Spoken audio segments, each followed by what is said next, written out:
individual would give them a concession by reducing one day a month or something like this. They voted against it. They want to go after the deficit. Turn around and take the whole damn federal government and tell them to give you 1 day without pay. Actually, it's one better. Are you ready for this? Sure. One better. I sat down with a gentleman named Harold Bezos, and he showed me. And by the way, many of you know or have heard of David Littman.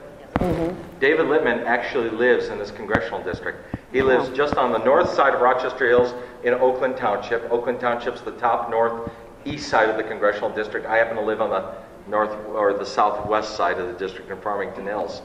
And David Littman and I've talked, and Harold Bezos has talked and showed me some information that was incredibly eye-opening that I actually support. Are you ready for this? Some more did you know. Did you know that if you put the federal benefits package in line with the private sector, put the public service employees in Social Security, put them into Social Security, not sweetheart pension deals, but Social Security, and gave them a defined contribution, 401ks, for example, put their benefits package in line with what the private sector gets, and decrease their salary by just 1%. This is called shared sacrifice. We're in a national crisis here, an economic crisis. We're about 1.5 to 2 years away from an economic crisis if we keep spending the way we are. Just 1%.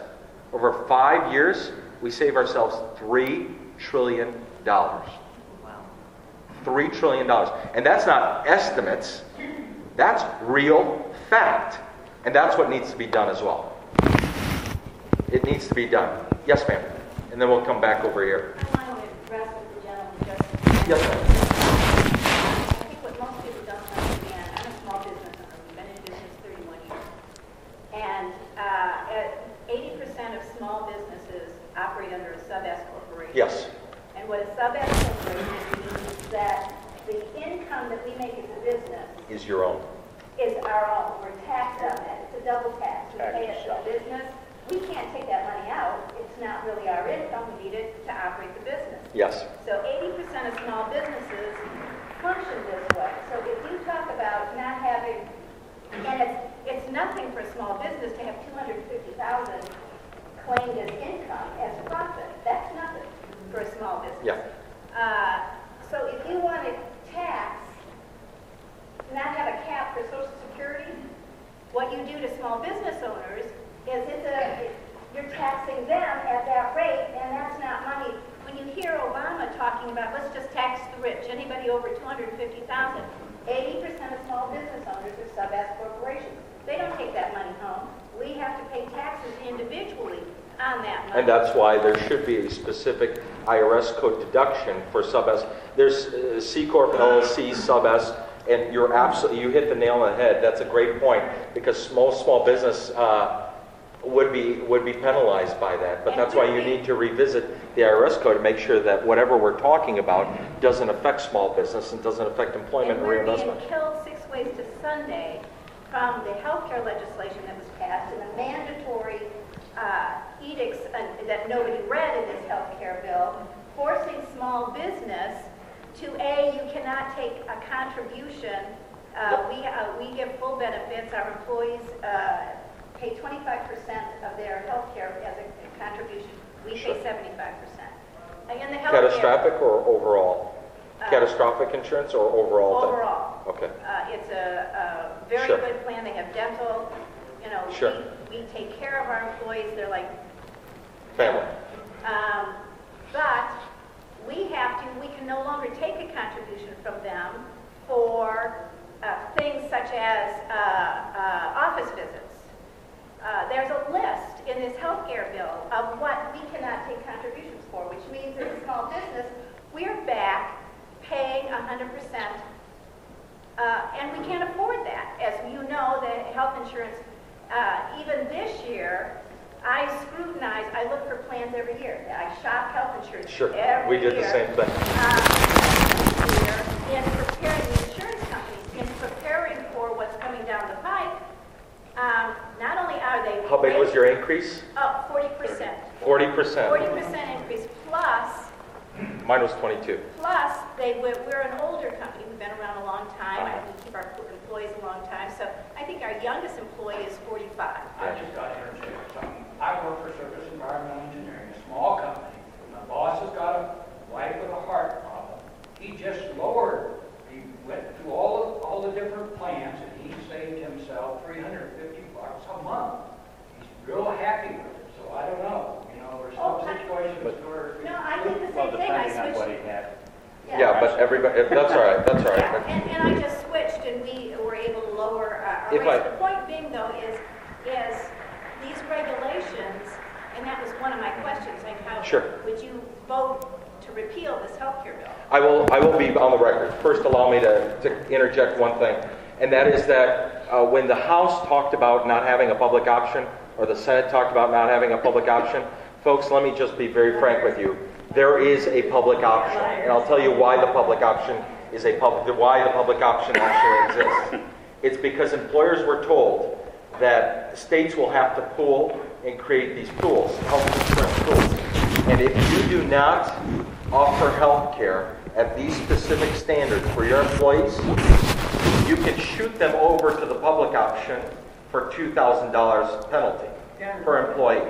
So if you've got an employee that you're paying $6,000 or $4,000 or $10,000 for insurance for, and in my company we were paying on the average probably about $6,000 per employee, between 48 to 6. And we were shopping around too. We finally ended up with Priority Health. And Priority Health, you had to switch doctors, you had to find this, you had to find that, you had to do higher deductibles and play. So everybody's got a different story, but they try to find what's best for them. But what I'm trying to get at is there is a public option, because if it's $2,000 or $6,000 per employee, who do you think the business, which direction do you think the business is going to go to? The business is going to say, okay, well, I'm going to save $4,000 if I send all my employees over to the public option. And the employees will flood the public option, and we will have total government-run health care in the next eons amount, or 4 to 5 to 6 years. Here's where I stand on Obamacare. And I hope I don't offend anyone by calling it Obamacare. That's what the Patient Protection Affordability Act has been called, Obamacare. So let's call it Obamacare. I would vote to repeal and replace. If not repeal and replace, if we cannot veto-proof the repeal and replace, I will vote to defund the IRS agents and the enforcement. There are more parts in that code, in that healthcare law, that give more power to unelected people. It gives power to different departments. Kathleen Sebelius, the Health and Human Services Secretary, recently wrote a letter to the health providers, health insurance providers, and told them that there will be consequences paid if they continue to lobby against and support people that are basically fighting the Obamacare. Well, I don't care about consequences. I'm not too afraid of Kathleen Sebelius. But I will tell you this much, that I will vote to defund the certain programs that they put in there, like the 16,000 IRS agents. And here's the case in point. Some of you may be in favor of this Obamacare plan, but let me just be very blunt and very bold with this and say it is a tax. When it was passed, it was said that it was not going to be a tax. It is a tax, and here's the perfect case in point. There are 28 attorneys general that have signed on board in the Florida case to fight the Obamacare proposal on constitutional grounds. So they're fighting the case on constitutional grounds. To defend it, so that it's not thrown out of court and the bill is not thrown out, you have to have some type of standing to defend against it. Some type of constitutional ground. What type of constitutional ground do you think the Attorney General and this administration is defending Obamacare on? Taxation. Article 1, Section 8 of the Constitution, that Congress has the right to institute taxes. And they stood on the fact that this act was a tax code act.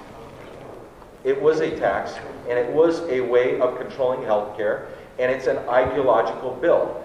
I believe, I have a big heart, I'm very compassionate.